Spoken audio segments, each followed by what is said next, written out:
This is one of my favorite photos of me. I posted it on Instagram in July, and it got a whopping 364 likes. That beat my previous Instagram like record. But this photo cannot be taken for what you see at first glance, because I rejected at least 20 other photos in the process of selecting this one. I then edited it with at least 2 apps, making sure to cover the pimple on my chin that made me feel insecure. I then sent it to approximately 3 group chats before I finally posted it. Because this photo portrays the ideal parts of myself. It makes others believe that I'm happy and living my best life. But what this photo doesn't show is that I had been having trouble sleeping since March, and I was recovering from arguably the most difficult semester of my life. Because those things don't get you 364 likes. Those are the kind of things that people hide. Instead of showing off who you truly are, you show off this idealized version of yourself. As a society, we're taught to highlight our qualities, show our strengths, and diminish any weaknesses. This is shown to protect, when we're protecting our weaknesses, we fail to embrace our true identity. But what is identity? Look at the person next to you.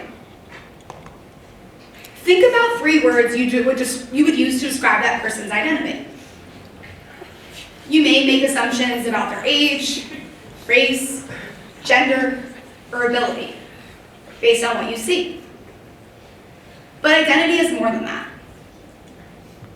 People have complex, intersectional identities. And what you've just assumed may not be how they view themselves at all. This is a chart of 14 different identities, each shown on a spectrum.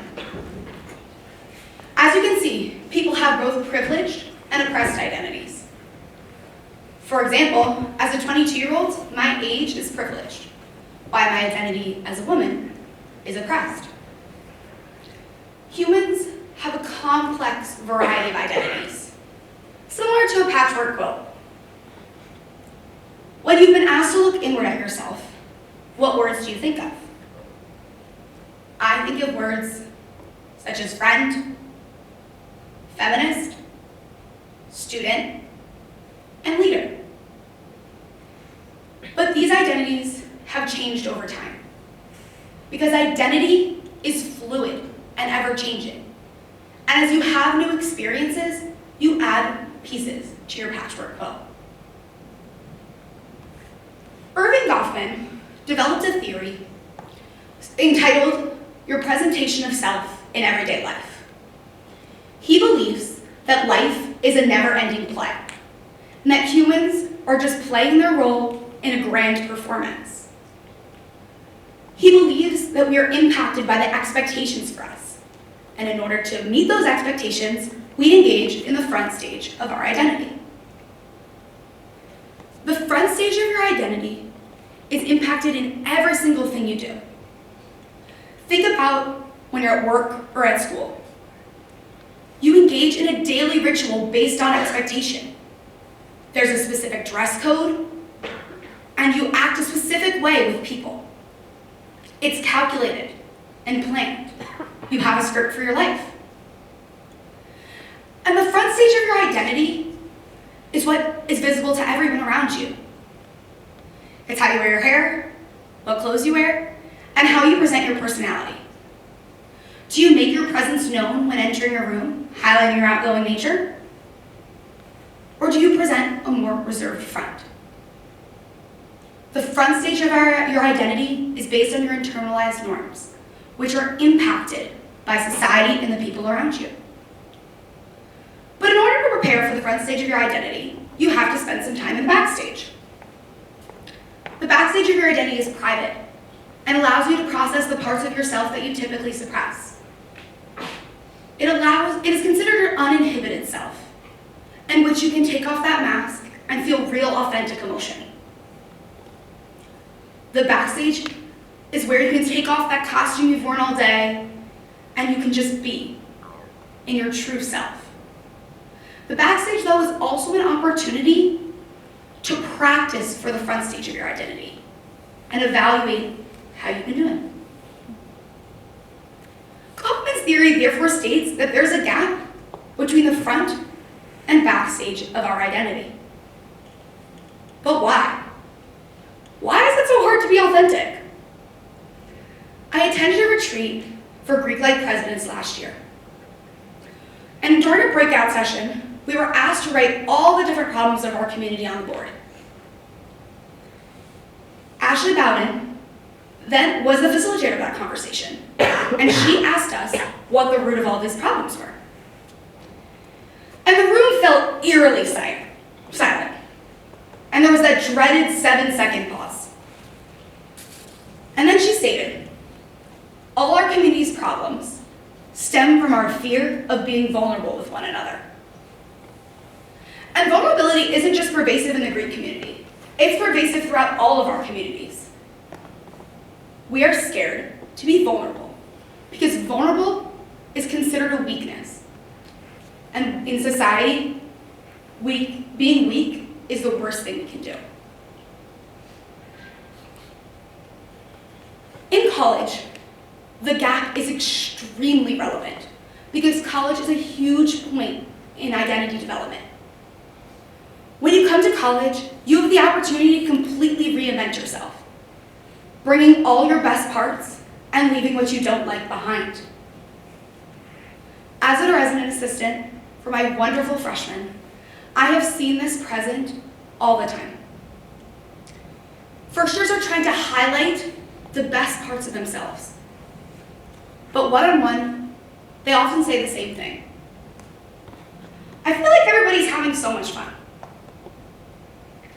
I feel like everyone has made their best friends and I haven't. There's this expectation in college that you need to live the best 4 years of your life. And in order to match that expectation, people engage in their front stage of their identity. Think about how many Snapchat stories you've seen of dark party basements with flashing lights and loud music. In order to validate your college experience, you need others to know that you are having fun. Our drive to fit in and live this idealized college experience is what creates the gap between our internal and external identity. And I talked to many first-year and sophomore students who stated that they believed they did have a gap. And it was due to that pressure, that insane amount of pressure to love being at college immediately, to have made all your friends have transitioned perfectly. But not all hope is lost. Many upperclassmen students stated that they believed that they had begun to close their gap. And part of it was developing real meaningful friendships that they led into the backstage of their identity. Because they had begun the journey. Because college provides you with so many opportunities to close the gap between your identity. You can take classes in topics you care about, and they'll teach you new perspectives. You can join clubs that help you pursue your passions. And you also can take small steps to work on being more vulnerable. Think about the question, how are you? How many times have you said, I'm great, when you were having the absolute worst day ever? Instead of concealing your emotions, try answering the question with, I've been better. You don't have to bare your soul to a stranger to be authentic. Begin being conscious about the comments you make in groups.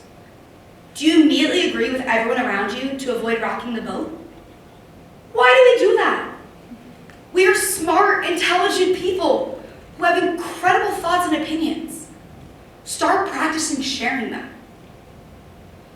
Instead of spending an hour recapping a night out, spend that hour discussing an important social issue or something that's happening on the news. You can start small. I did an activity with my residents where I asked them to reflect on both the internal and external part of their identity. And I spent some time reflecting too. the parts of my internal identity that I push down.